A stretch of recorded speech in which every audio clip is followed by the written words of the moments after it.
So who's ready to learn about routing? Yeah, at least 2 people. Sweet. So first question, what the heck is routing? That'd be a good thing to know. Yeah.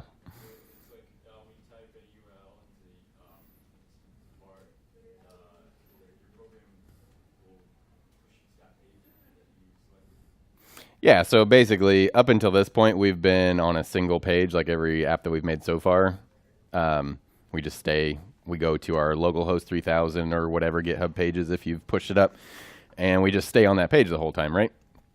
Which there are some websites that work that way, but I think most websites that you probably go to have multiple pages. You click on a link, it takes you to a different page, but you're still on that same domain, right? So if you go to somebody's homepage and then there's like a link for like contact information, you click on that, the URL changes to, the domain stays the same, but now it's like /contact, or if you click an about page, it's /about, right? So the URL is changing.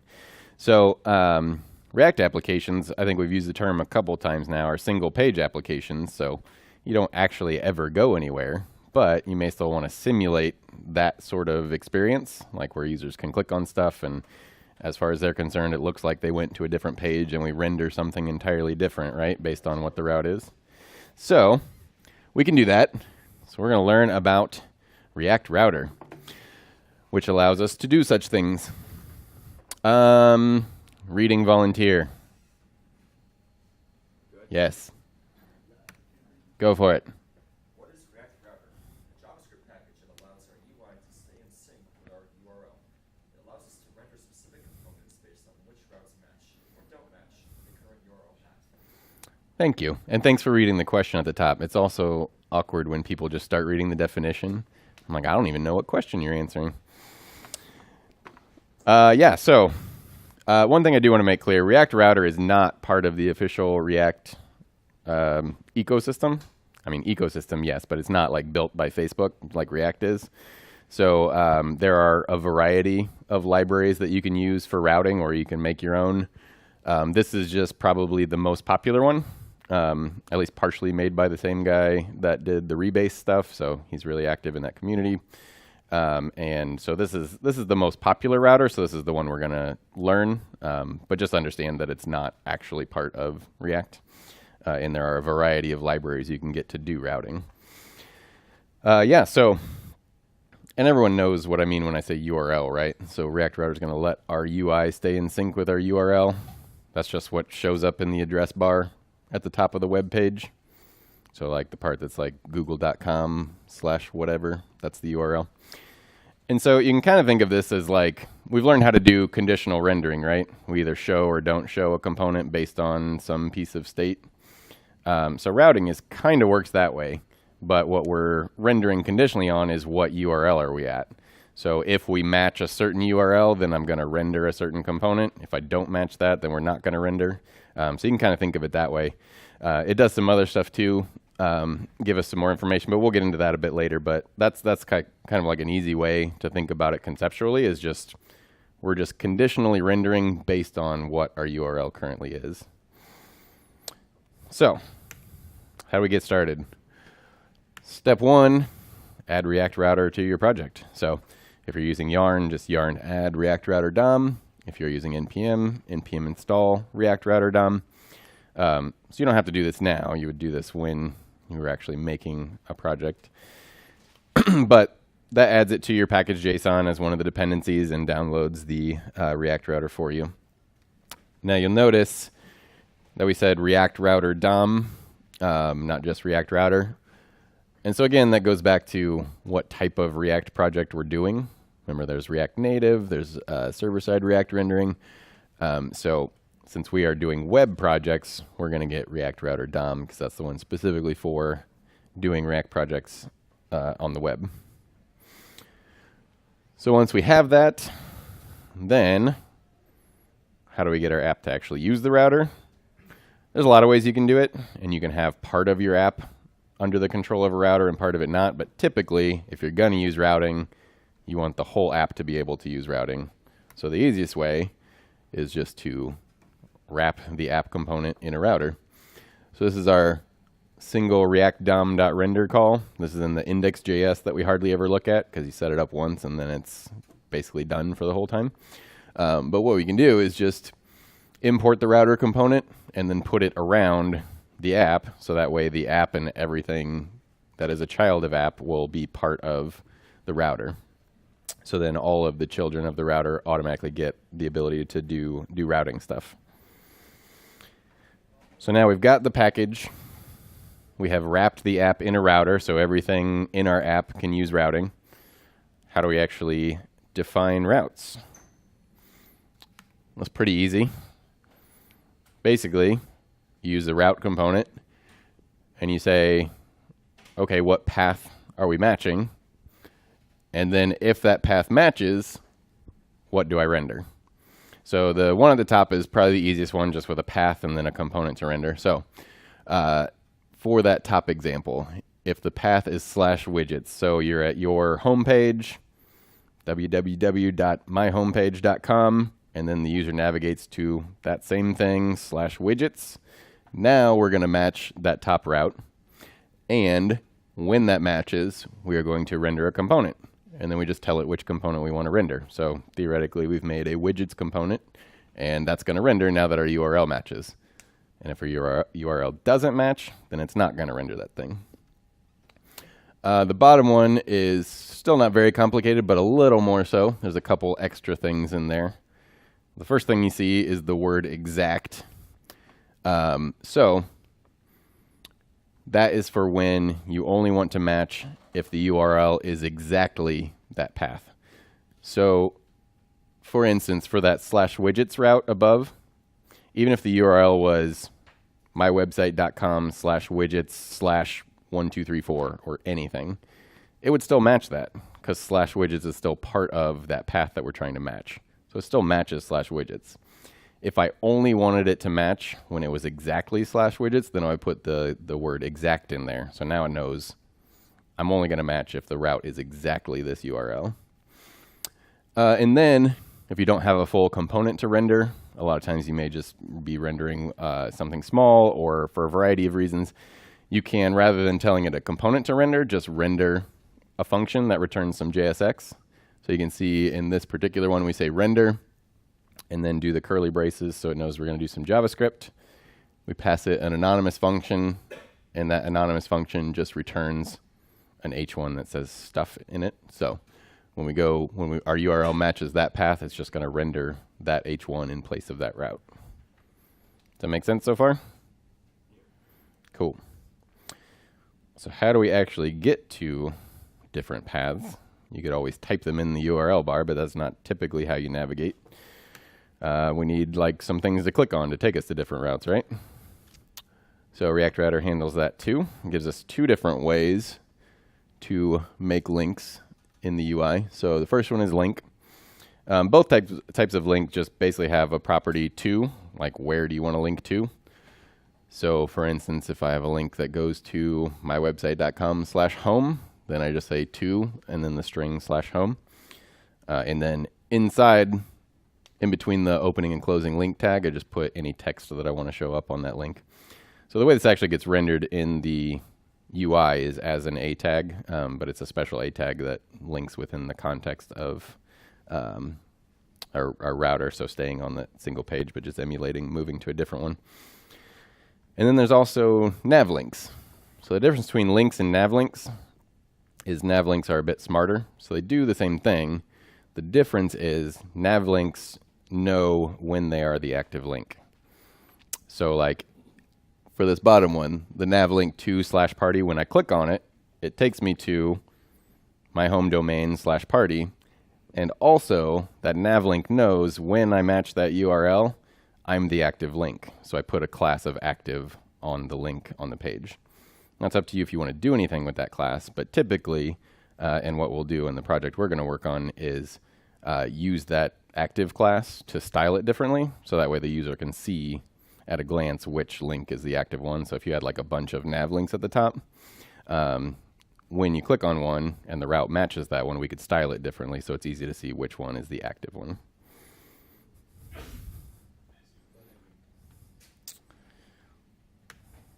Next step. params. So other stuff we can get from the router. So since we have wrapped our entire app in the router component, then all of the children of that get 3 things in props. So you get props.match, which has information about how you matched a particular route. You have props.history. So history would be like kind of what it sounds like. So you know how you have back and forward buttons in your browser? Well, your browser normally keeps track of history, where you've been. You know, if you use back and forward, it knows like what the next page you went to was, what the previous page was. Since we're not actually going to a different page, then our React router has to keep track of that because we're not actually going anywhere different. So you get the history object as well. And then location, where you actually are at. So you don't have to do anything to get these props. As long as you are inside that router, that main router component, then all of your components, subcomponents, will get those 3 things passed in automatically. So match, history, and location. Part of that match is the params. Is anybody familiar with params at all? A little bit. So it's just part of the URL that you're assigning to a variable, essentially. So if we look at this top component that I call my page, it returns a div with 2 things in it, a link and a route. The link links to /about/Bob, and then that route is trying to match a path of /about and then /:name. So anything in a URL that's preceded by a colon, that means it is a param. And then the name after the colon is what you're going to call that param. So right now we've called it name, but we could call it anything. It's just like a variable name.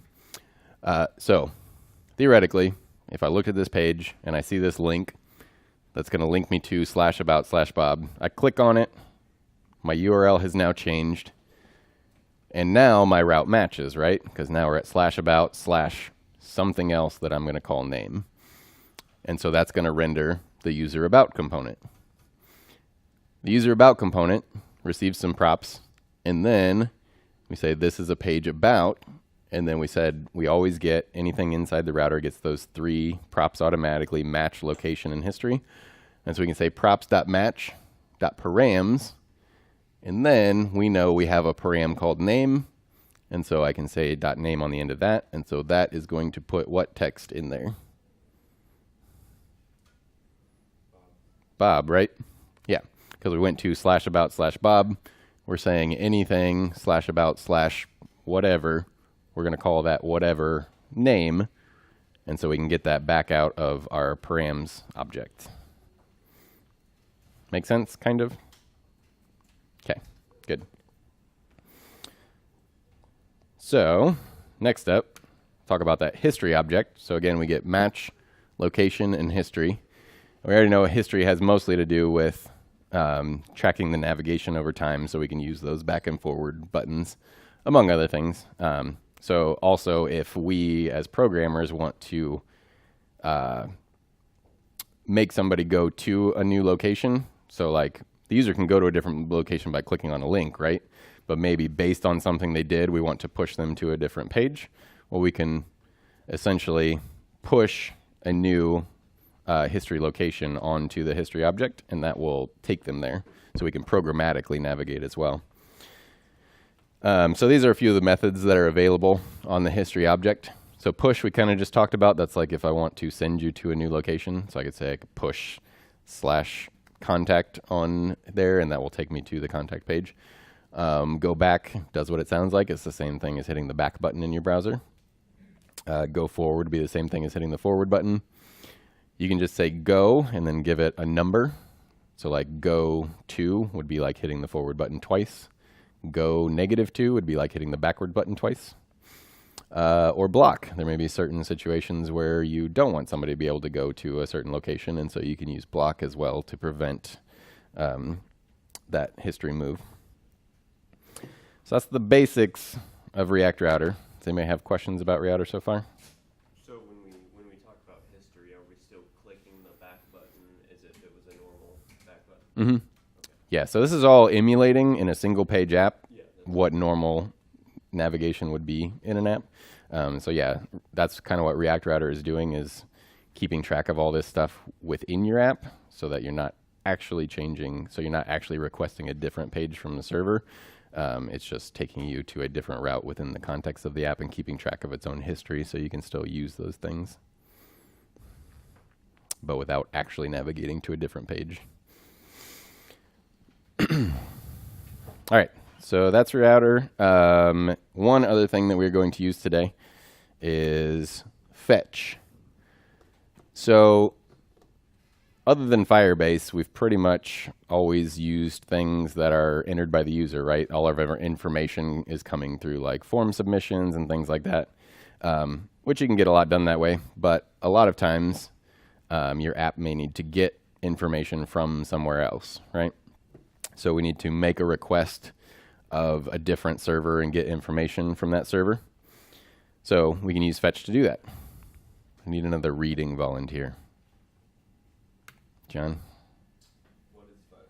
The fetch API provides a JavaScript interface for accessing and manipulating parts of the HTTP pipeline, such as requests and responses. It also provides a global quote fetch, in parentheses, close parentheses, and quotation marks. That provides an easy, logical way to fetch resources asynchronously across the network. That was very thorough. Thank you. Nice.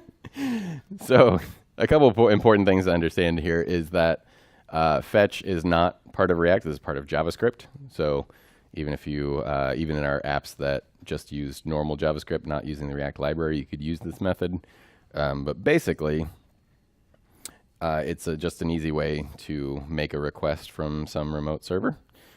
And this used to be a lot more difficult. You used to have to use like XML HTTP requests and like build the request object and send it, and it's kind of a pain. Fetch is super easy. You just say fetch and then tell it the URL you want to fetch information from. So it's way easier than the other way. It's a good time to be alive in JavaScript land. And then also it is a global method, meaning you don't have to do any imports to use it. You can just say fetch anywhere in your application, and it's part of JavaScript, so you can use that anywhere. Also, it says we're fetching resources asynchronously. Does anybody know what that means? Yeah. Yeah. So your program keeps running as it's getting this data. So a good way to think about this as an example is like if you had like an old school phone line with no call waiting, like really old school. So let's say I call somebody and they answer the phone and I have a question to ask them. I say, hey, do you know this information? And they're like, no, not off the top of my head. I'm going to have to go look that up. And so they just set the phone down, like not hang up. And then I'm just sitting there waiting while they go look it up and come back, right? Eventually, they figure it out. They come back and they tell me the answer. Well, I couldn't do anything else. I couldn't make any additional calls. Nobody else could make any additional calls while I was waiting for that information to come back, right? So that would be a synchronous process. We have to get done with what we're currently doing before we do the next thing. So obviously that doesn't work well for web stuff because it doesn't happen instantaneously. So it's kind of the same thing. We make a request of a server and we can't just sit there and wait for that request to get filled because we don't know how long that's going to take, or it could take forever. What if it never gets back to us? And then if we were doing things synchronously, we would have to wait for that to resolve before we could do the next thing. So asynchronously would be like if I make a phone call and ask a question, say, hey, do you know this information? And they're like, no, not off the top of my head, but I'll call you back when I do. Cool. We both hang up. We can both do different things. And then eventually they call me back and give me the information I need. But in the meantime, I could do other stuff, right? And so that's what like an asynchronous request would be. We make a request to a server, say, hey, just get back to me when you can. I'm going to keep doing other stuff, but just let me know when you find that information. And so that is what we mean by asynchronous. So let's talk about an example of that. So let's say we have a server that we know is at this particular web address. So we can just say fetch. It's a globally available method, so we don't have to preface that with anything. You just say fetch. And then, in parentheses, give it the URL that we're making a request from. So this particular server /user/Bob. And so we make a request, and then that server says, hey, I promise to get back to you when I get this information. And so that's literally where the name promises comes from. Is I promise to get back to you when I have this information. And so when they get back to you, then we're going to do some other stuff to it. So fetch returns a promise, and then .then means do this next thing after that promise resolves. So we get the response back. We know that this particular server is going to return us some JSON, so a JSON string, and so we can call this .json on it. Again, something that's just available to you. You don't have to import anything to use that, but that's going to take that JSON string we get back, or that JSON response we get back, and turn it into an actual JavaScript object. And then, so .then again, so you can chain as many .thens as you need to do all the data manipulation you need to. We know that that response we got back after we parsed it into an object is an actual user object, and then we're going to console log it to see what that user is. So we've done a couple .thens, right? So you're a little bit familiar with those. Is anybody familiar with the .catch? Yeah?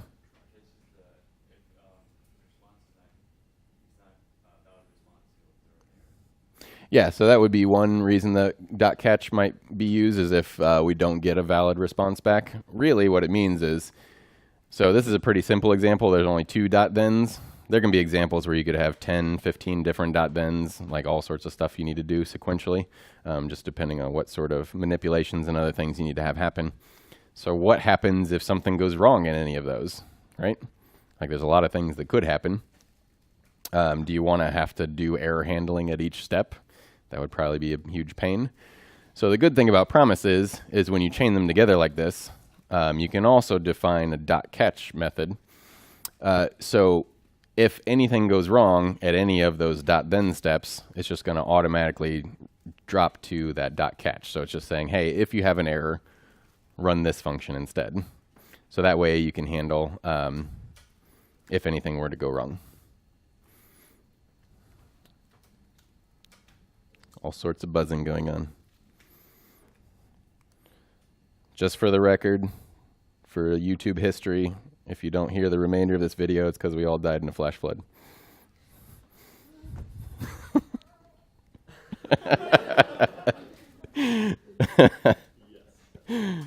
All right, so any questions about router or fetch? Everyone is good? Awesome.